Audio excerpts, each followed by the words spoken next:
ndinzwire iwo nyasha naiwe Mwari we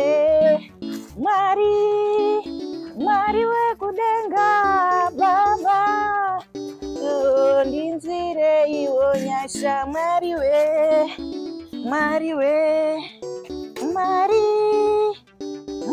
we kudenga Baba.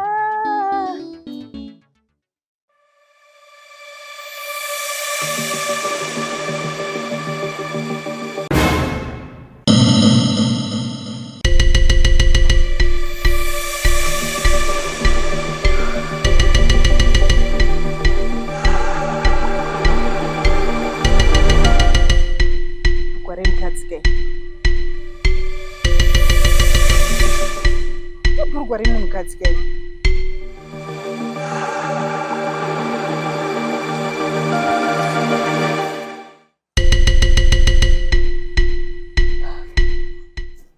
Babaji! Uyai pano. Babaji bhurugwa rani kweri? Mariona kupi kweri? Ndariona mutrouse mako ndichiwacha izvozvi apo. Babaji ndipindura uri kufenya muromo ndiribvunza kuti ibhurugwa rani kweri riri mutrouse mako. Ndire nyuka iri maiti. Ibhurugwa rangu rakadai ndine bhurugwa rakadai ini. Ndakaritenga kumabhero maiti. Kumabhero kupi kunotengeswa bhurugwa rakapfekwa kudai so?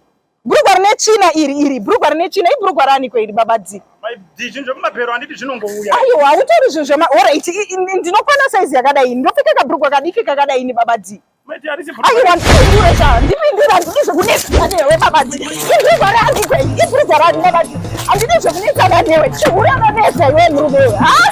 Babaji nditaurire unochihure iwe wasvika una kumabhero ndokwana bhurugwa rakadai inini.